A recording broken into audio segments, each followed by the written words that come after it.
శ్రీవారి పైన నేరుగా ముఖ్యమంత్రి ఒక తప్పుడు ఆరోపణ చేస్తే దానిపైన ఎవరు స్పందించరా? ఆ వీడియోలన్నిటిని మనమే ప్రమోట్ చేస్తామా? ఆ వీడియోలన్నిటిని మనమే గంటలు గంటలు డిబేట్లు పెట్టి పేజీలకు పేజీలు వార్తలు రాసి ప్రమోట్ చేస్తామా? హెరిటేజ్ చెప్పింది నేను చెప్తే మాత్రం వీడియోస్ అందుబాటులో ఉండకూడదా? ఇది మీకు నేరుగా నష్టం జరిగేదా? మీ వ్యాపారమా? మీ వ్యాపారం పట్ల ఉన్న బాధ్యత శ్రీవారి పట్ల ఉండాల్సిన అవసరం లేదా? హెరిటేజ్‌కో న్యాయం, శ్రీవారి లడ్డూ ప్రసాదానికి ఇంకో న్యాయం ఉంటుందా? హెరిటేజ్ పట్ల వ్యవహరించిన తీరులో హెరిటేజ్ సంస్థ వ్యవహరించినట్లుగా ప్రభుత్వం కూడా టీటీడీ అంశానికి సంబంధించి వ్యవహరించి ఉండాల్సింది కదా! లడ్డూ ప్రసాదం శాంప్లింగ్ సరిగా తీశారా లేదా? లడ్డూ ప్రసాదం శాంపిల్ తీసిన పద్ధతి ఏంటి? మూడో వ్యక్తి ఉన్నారా లేదా? ఇవన్నీ ముఖ్యమంత్రి అడిగి ఉండాలి. అడగలేదు. హెరిటేజ్ అడిగింది. ఈ ప్రోటోకాల్ పాటించాలని. మీరది అడగలేదు. అడగకపోగా మీరు తప్పుడు ప్రచారం చేశారు. అది తప్పుడు ప్రచారం అని సిట్ తేల్చింది.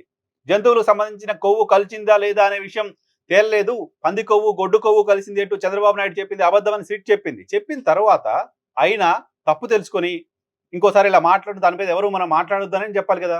అది తెలిసిన తర్వాత హార్పిక్ కలిసింది, బాత్రూమ్‌లో క్లీన్ చేసేది కలిసింది. ఇదంతా క్యాంపెయిన్ మళ్ళీ మీరు చేస్తున్నప్పుడు మీరెవరిపైన దుష్ప్రచారం చేస్తున్నారు?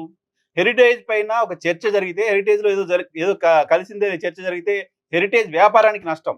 బట్ శ్రీవారికి సంబంధించిన లడ్డూలో కల్తీ జరిగిందని చెప్తే శ్రీవారికి నష్టం కాదా?